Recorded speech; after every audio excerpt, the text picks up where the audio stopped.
Thank you very much again, Jim McKay. And now let's get to the fight itself, to the one that has caused national controversy and national headlines throughout the past week. Let's go to the Central Maine Youth Center and fight announcer Johnny Addy. And the referee, ladies and gentlemen, the former heavyweight champion of the world, Jersey Joe Walcott.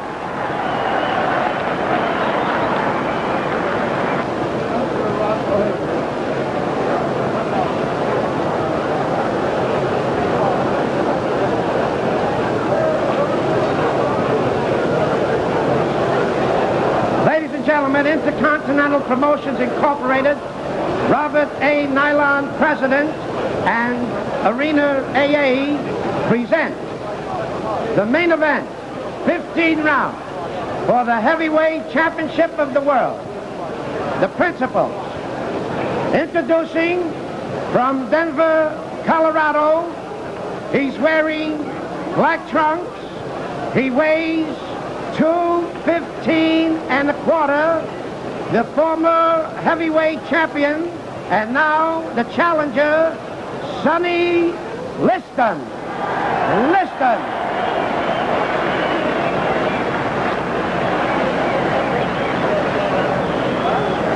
His opponent from Louisville, Kentucky. He's wearing white trunks. He weighs 206. The heavyweight champion of the world, Muhammad Ali.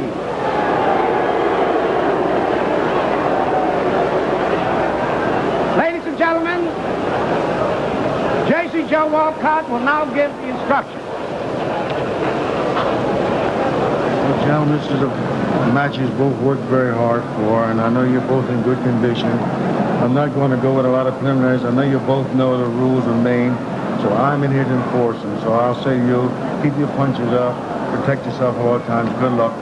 Shake hands, come out fighting.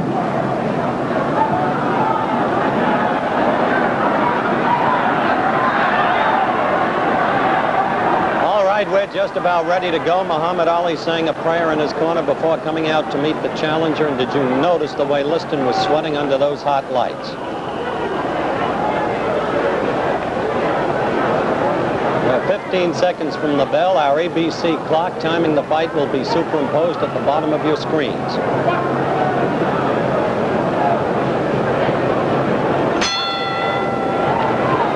Here we go. Tactics the same as in the first fight, established almost immediately. Clay moving consistently to the left, virtually in a circle. Liston relying upon the left jab.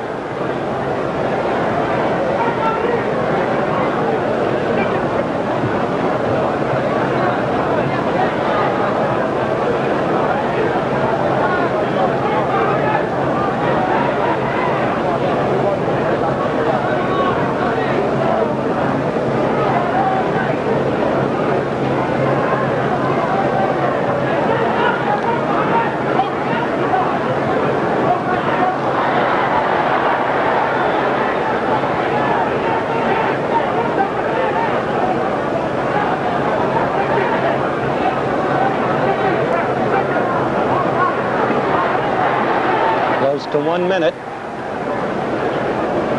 1 minute, the time officially proclaimed by the Maine Boxing Commission as the end of the fight. Good right by Clay.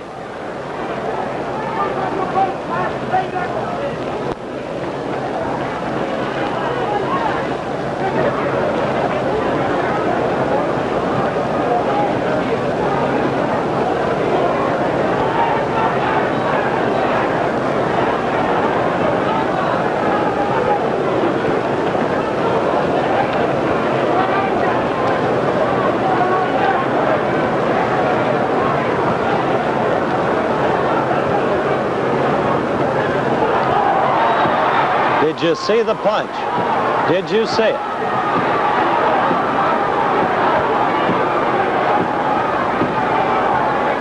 By the ABC clock, 1 minute 53 seconds was 10 seconds after Liston hit the canvas.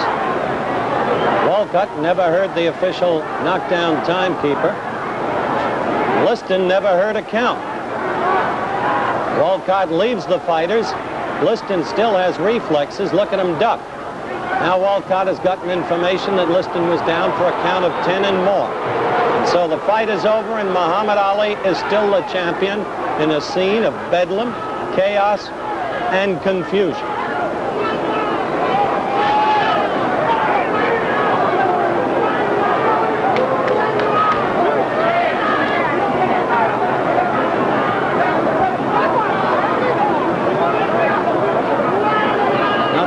Confused is Jersey Joe Walton.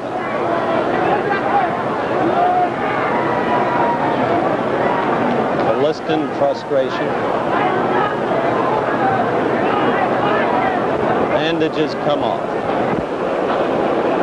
There is the confused one.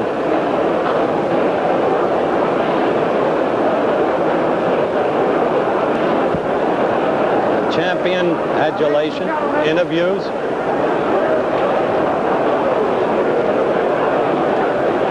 Gentlemen, the timekeeper counted out Liston in 1 minute of the first round. 1 minute of the first round, the winner. 1 minute of the first round, the winner by a knockout. And still the heavyweight champion of the world, Muhammad Ali. Isn't that incredible? That they should call it 1 minute. Off come the champion's bandages now.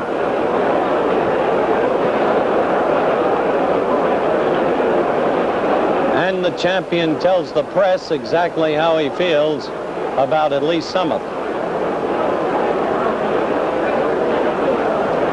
But you can hear the crowd chanting in the background, many young Bates College students among them. Now here he's going to talk with the other television commentator, Steve Ellis. Watch the game. All right, Cassius. Wait a minute now. Muhammad Ali, better known as Cassius Clay. Muhammad, what was the punch that won it for you? You're a real champion at this point. Well, the punch that won the fight for me, well, I believe was a left hook or a right cross. And one of the two, I really can't think because I was moving too fast. A left hook or a right cross? That's right. All right, now, did you think you were going to be able to do it in the first round? You did it in 6 rounds last time, Cassius. Didn't I tell the world that I had a surprise? And that if I told you the surprise, you would not come to the fight. With me was Almighty Allah and his messenger, and I've been saying my prayers regular, living a righteous life, right. And as you see, what happened. Oh, wait a minute. Now, let me ask you this, if I may, Cassius. Wait a minute. Muhammad. All right, no, wait a minute. Okay, all right, Muhammad, tell me this. Did you think that Liston hit you with any kind of shot that maybe hurt you, any whack toward the body? No, he hit at my body, but he hit my arms instead. He hit your arms instead. I'm a little too fast, Steve, to be hit by slow fellas like you seemed very confident at the beginning. Why were you that confident coming out? I'm confident because Allah's with me and his messenger, Elijah Muhammad. All right, now, Muhammad, tell me this. What did you really knock him out with the left hook and the right smash? Well, I would like to see the videotape if you have it. All right, do we have the videotape? Yes, we do. Show you more. All right, we have the videotape, and let's try for viewers all over the world see what we had. Beautiful footwork. I was getting ready to come in there with a pretty right, but he was in the way. He was in the way. Yes, I must say this was an easy payday. My shape was so good, it really surprised me. I came in at 2. Now you're going to hit him. Watch closely. Watch closely. Is it a right-hand counter? You tell us what it is. I think it was a right-hand counter, not the left hook that you talked about a while ago. Well, didn't I tell you that Liston said in my poem, I want the world to know that I apologize. This kid is so fast, he can't be touched, you know. Now watch this. Watch closely. He's still the aggressor, at least moving towards you. This is scientific action, you feel. I'm a creative fighter, just taking my time and watching him knock him out. The man is a little afraid. All of this talk about somebody coming in the arena with bombs and machine guns scared him to death. It didn't scare me, but it scared him. Well, now, Bodini, there it is. That was the right-hand counter. Let's watch it. Let's watch it. A right-hand counter, as I saw it. Steve, you have never saw the real Muhammad Ali. I haven't had time to warm up yet. You haven't? I haven't had time to just sat down. Let's look at it again. Now, that right hand was good. He aims toward the belly. He hit you under the heart there. Yeah, I didn't feel it. You didn't? No, let's watch it. I thank Allah for his messenger, Elijah Muhammad, for giving me the confidence to conquer all of this fear right, they tried to put in me here tonight. I don't want to overlook it. Describe this to us. Here he's coming towards you. He's moving in. You counter, I think. I know I just blocked that right hand with my elbow. See, you notice my guard is down. I can't be hit because I have split-second timing with footwork and head work. All right, now watch it. Here it goes, in my opinion, as I look back. Halfway through this first round, or a little better, he's off balance. I'm glad you're showing this in slow motion. I see why now. So fast, I don't guess you can see me in real action, Harley. You're too tough for me. You're too tough for me to see. All right, let's be looking closely. Long time in slow motion for this to happen. Who's he howling about? No. That's right hand. Right hand. The right hand hurt him. Right hand. Right hand. Knock him out. Watch it. What was it? Right hand. Right hand. Knock him out. Watch it. Did you think he was getting up? Oh, I knew he would fall early, but I wanted it to be about 3 or 4 minutes later. Why are you standing over him, I'm trying to tell the bum to get up and fight. People Why are you doing that? Tell me why. That was ABC's exclusive slow motion videotape coverage of the fight. We'll be back with the knockout in slow motion and again from a different camera angle in just a minute.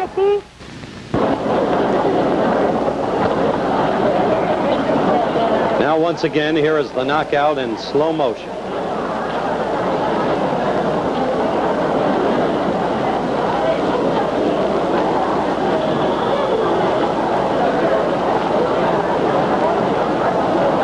Just that time you saw the blow cleanly.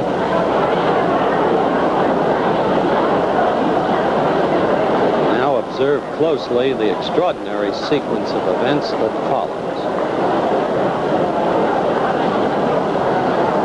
First, the refusal of the champion to go to a neutral corner.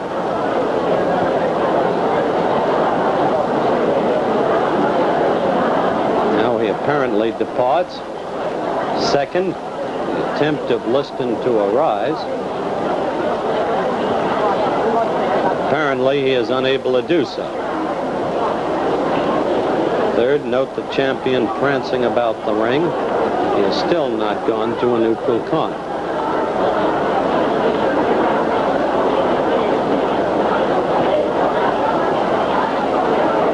Fourth, the fight actually resumes.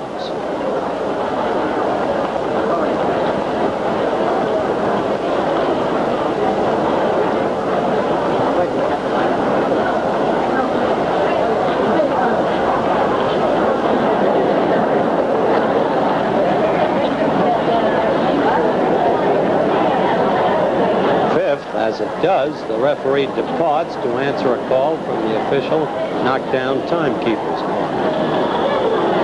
Sixth, Liston still has reflexes. Note the way he ducks the clay barrage. And seventh, Jersey Joe Walcott returns. He has been advised that Liston has been down for 10 seconds and more and declares Muhammad Ali the winner. And now at regular speed, here is the other camera angle we mentioned earlier. Play will be on your left as he renders the knockout blow.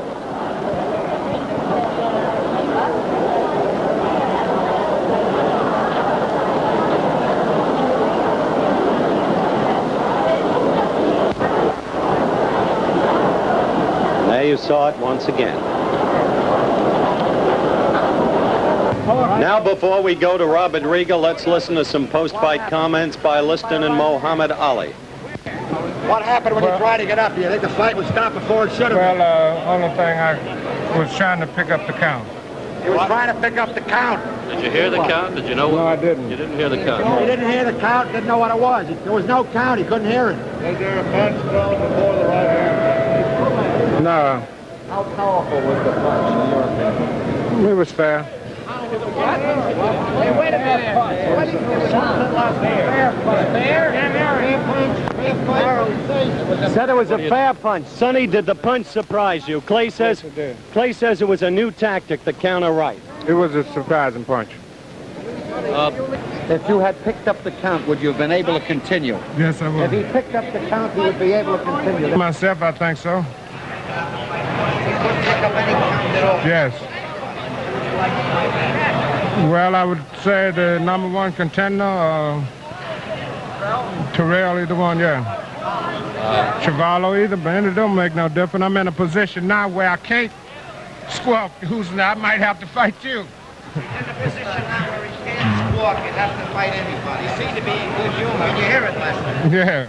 Ain't no use, ain't no sense of being in bad humor. Sonny, do you feel a disappointment at all? What actually are your Yes, feelings? I do. Feel real disappointed. I think it was because of my main point was to get him and get it over with. What was your plan? Were you going to try and get him early or stay with him? Well, I was going to stay with him. He got hit hard. I hit him with a punch that Jack Johnson used called the anchor punch. Stephen Fetcher, the old great Hollywood movie star, as I told you, he's working with me, and we were in secret training on something called the anchor punch. And this is a punch that Jack Johnson took to the graveyard with him. Nobody knew it but Stephen Fetcher, and it's a twist-like chopped right hand that is hard to see. And I told a few of you fellas when you were at Chicopee, Massachusetts at my training camp, if you can remember clearly, I was demonstrating the right. Do you remember? Why don't you show us how it went, Jack? Do you? Yeah. How does it go? It's a How does it snap go? punch, and you can't punch it until the man is coming in at you.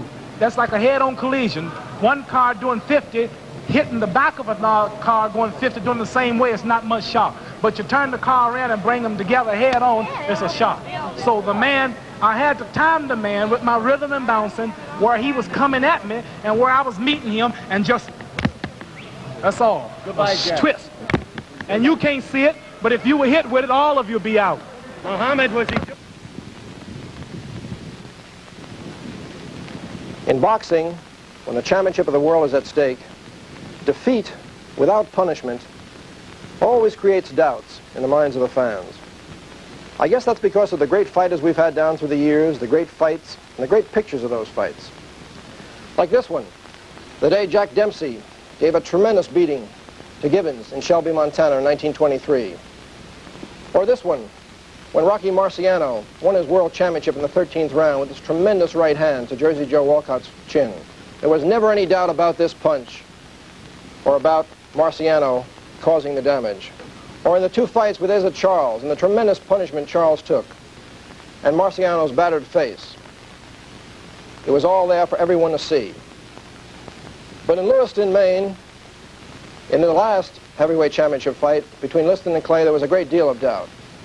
This is the first punch of the fight. Clay throwing a right hand over Liston's left jab. This is Clay's second right hand, the one many people thought was the best punch of the evening. It caught Liston on the chin, but he kept on fighting. And this sequence shows precisely what happened and how the punch in question was landed. Clay was circling to his left, as he always did in the first fight and in this fight. Then Sonny Liston threw a 17th jab. He was short with it. He missed on all 17 jabs of the fight. You'll notice Clay's hands. Both his gloves are below his belt. He's circling to his left, on his toe, and then suddenly he brings his right hand up over Liston's jab and connects on the side of Liston's head. He's pushing off his rear foot. His power is coming all through his body. He has every intention of landing the blow. Liston crumples. His gloves come together. And now if you look at Clay's feet, he's swinging to the right. He seems to be off balance. But the punch has landed. And then he follows through with a left hook, but of course it misses as Liston goes down. This is the punch which so many people did not see. Another question is, for a man like Liston, who had never been floored before, how can one punch like this put him down, especially when thrown by Clay so early in the fight? There is one theory that's very interesting, and that's the karate idea. The idea that a fighter throwing a particular punch in a particular style, as Clay can do because he has this great balance, this great speed which you need in karate, and the fact of the twisting motion at the waist, which a karate fighter always has, and the way when you bring the glove up, you turn your fist over. The karate people call this focusing the punch. A hook is like this, a jab is like this, but a karate punch is like this. I don't say, or no one says, that Clay intentionally threw a karate punch or that he planned this punch, but because of the nature of his style of fighting, it's perfect for throwing such a punch. And perhaps landing here on Liston's head and throwing it in his style, which is natural to him, it was very effective. This could have done it. However, with all the slow motion tape, with all the high-speed film, there is one question to be answered, and one question which photography will never show. And that's, what about the integrity of a fighter, his courage and his skill and his desire to win? No camera showed it that night in Miami when Liston stayed in his corner, and no camera showed it in Lewiston. The immortals, Jack Dempsey and Rocky Marciano, will discuss this idea in a little while, but right now, the famous referee, Ruby Goldstein, and Howard Cosell. Thank you, Bob. And Ruby Goldstein is, of course, the most famous third man in the ring in boxing history. Ruby, you're in the ring. Guy gets knocked down. What do you do? Immediately, I see that the man that's caused the knockdown gets to a neutral corner, and in about 4 seconds, I'm back yelling the count into the man that's on the floor, which I pick up from the knockdown timekeeper. How do you hear it from the knockdown timekeeper? It usually comes to the count of 4. I hear it from the knockdown timekeeper in Madison Square Garden, the ball clubs, or where they hold the fights. There is a loudspeaker, and it's very easy to hear. But someplace I wound up where you couldn't hear it in some smaller clubs, and we just read the lips of the announcer.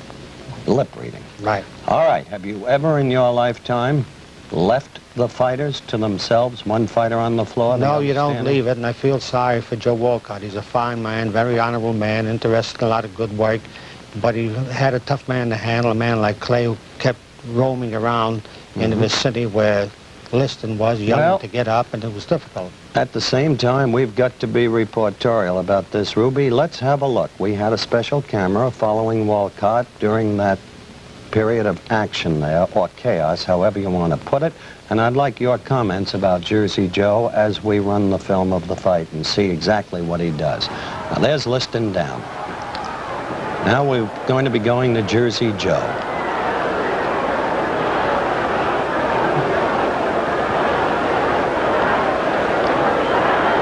See him looking over there?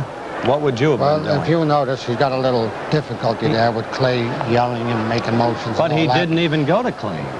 Well, he probably don't know where the knockdown timekeeper is sitting, and he probably doesn't hear what he's saying, and he's going over to find out what's going on.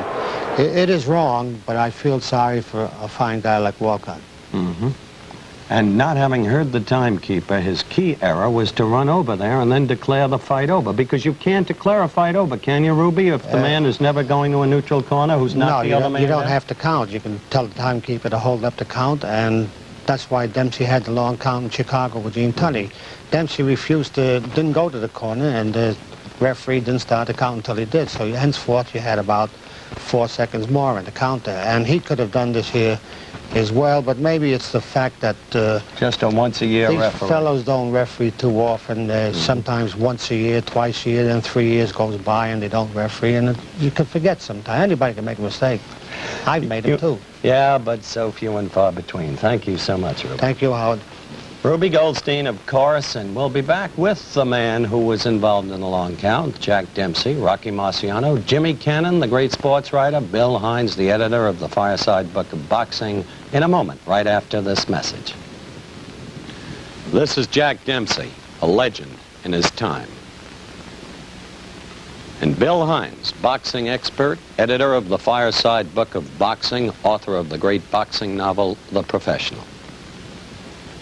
Jimmy Cannon, the distinguished syndicated columnist of the Hearst Press. The hard rock from Brockton, Rocky Marciano, who never tasted defeat. These then are our panelists. They have seen the very films that our viewers have seen, and I'd like to begin with you, Jimmy Cannon, because at the bout, you were directly situated to see Clay throw the punch. Was there a punch? Yes, there was a punch, Howard, but I didn't think it was hard enough to crush a grape. The ring lights were very hot.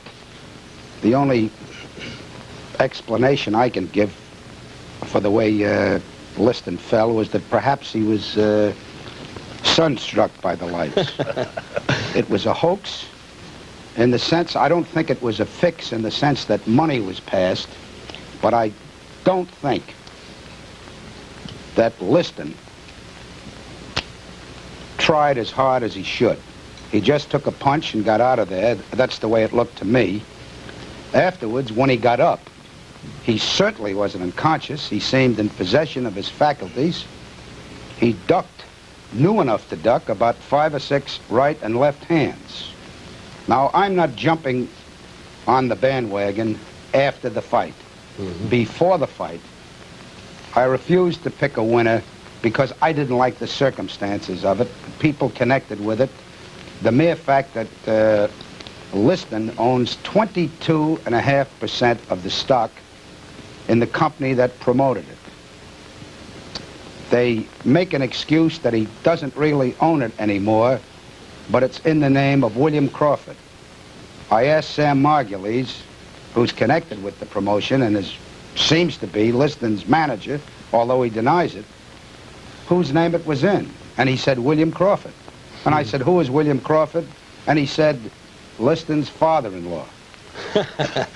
Hi, Jimmy. I'm going to move from that to Rocky Marciano because, Rock, you and I were seated together right beneath Liston, virtually, where he fell. Weren't you under the impression that he slipped or tripped rather than fell? Yes, I did, because Clay was in no position at the time to throw a solid punch. He was moving from side to side in those funny moves that he makes, and it looked like he pulled back through a sort of a leading right hand without too much power. But from the films, evidently after he threw it halfway, he then put some power behind it and did get in about 6 inches of punching power. Didn't you feel that Walcott thought Liston slipped or tripped? Yes, he acted that way because he just didn't start the count at all. Well, here's a good chance, gentlemen, for a break. We'll get to Bill Hines and Jack Dempsey in just a minute, so let's take 60 seconds out for another kind of sport, shall we? All right, let's resume and let's talk to the Manasseh Mauler, Jack Dempsey. Jack, you deliberately did not look at that fight until today when you've seen the films. That's right. What's your view of the films? Well, there's very little to see, except I saw the punch, and the list looked very slow, and there was so much confusion, you can't tell what was going on. You think it was a knockout blow? Well, I don't know how hard he was hit. Not being on the receiving end, you never know just how hard these punches do come over, but I did see the punch go over. Earlier, you were quoted as saying that you didn't want to see the fight or even hear it because you expected that this kind of thing was going to happen. Well, I felt that something could happen, and I didn't want to, if you can't say something good, why say anything at all? I didn't want to say nothing. All right, Bill Hines, you edited the very film that the viewers have seen today. You satisfied that there was a sufficiency of force in that punch to knock out Liston? I think the answer, Howard, rests with Mr. Liston. If he couldn't get up, I think he belongs in Rochester, Minnesota, where the Mayo Clinic is. And if he wouldn't get up, I think he belongs in absentia. Which is where he'll likely be from here on in. I think so. Billy, the thing that puzzles me is the documented record shows that Liston had never before been felled, and Clay had never before been a one-punch knocker-outer. Now, in the wake of those facts, how could this have truly been a knockout punch? Well, I think you'd have to understand Liston's entire physical condition, and we're not sure of that. We're really not even sure how old he is. He says he's 31, and we say he's 31 plus. Certainly he looked like an old man, and as the two pros here can tell you, when you get to a certain age, you just don't live under a punch the way you did when you were young. So I think that's a factor too, Howard. Well, Rocky, when you were not so young really in your career, Archie Moore decked you with a short right that only traveled about 6 inches, didn't it? Yes, that was when I missed him with my own right hand and had the full force going. And Archie, the clever man, just stepped back just about 3 inches and hit me with the best counterpunch you ever saw. And coming in and he coming in, I just went straight forward. What do you think about when you go down? Well, you realize that you can be put down, and it's a frightening thing to know that you can be put down. The punch traveled just a short distance, and you say to yourself, he can do it again, I better be a lot more careful. or a lot more aggressive, either one. Was Clay's punch at all like Moore's? No, not really. I thought he just started it more or less to parry, and all of a sudden he saw the opening and he threw some power at the last moment. I've noticed that on the film here. He didn't have his body behind it or any real follow through. It was just a over the right arm and right on the chin. It could have hit him in a good spot and just confused him very much. Well, as our viewers can see, that punch continues to remain very much in dispute. Our guests have been Jimmy Cannon, Jack Dempsey, Rocky Marciano, and Bill Hines. Thank you, gentlemen. The mystery of the punch unanswered. That's the way it was that May 25th, 1965 in Lewiston, Maine, in a high school hockey rink where they had a heavyweight championship fight. The big questions remain unanswered. Yes, there was a punch, but was it of sufficient force to knock out a man who had never been floored before? What about the referee, Jersey Joe Walcott, and his total confusion? Incidentally, Jersey Joe was invited to appear on this show, but was unavailable.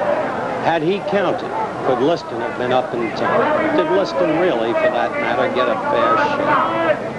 And what about all of the other bizarre circumstances attending upon the fight? The way it got, for instance, to Liston. Well, some say this was the end of boxing. Congress may bring in a federal boxing match. Some states want to wipe out boxing. But this may, in fact, have been a new beginning, because Floyd Patterson now in Sweden says he's been promised a fight in the fall. And right now, there's a man in the ring, George Chuvalo, and there he is, who wants to fight the heavyweight champion. He's ready at that moment. He may get the next shot. Indeed, this may be a new beginning.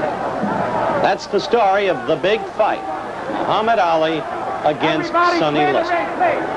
What about next week on Wide World of Sports? Well, next week, ABC's Wide World of Sports will be at the Commodore Hotel in New York City for the World Pocket Billiards Championship. Luther Wimpy Lassiter will be defending his title against Joe Balsas. Lassiter and Balsas meet in the finals of this competition involving an outstanding field of America's pocket billiards players. Also next week, we'll present an outstanding topical event of international significance. So be sure to check your local listings for ABC's Wide World of Sports next week. The executive producer of ABC's Wide World of Sports is Rune Arledge. The Clay Liston segment was produced for ABC by Jim Spence and Jim Colligan and directed by Marshall Diskin, Bob Delaney, and John Sedgwick. Parachuting coverage produced by Jack Lubell and directed by William Bennington. Today's remote pickups were by ABC New York and Hollywood.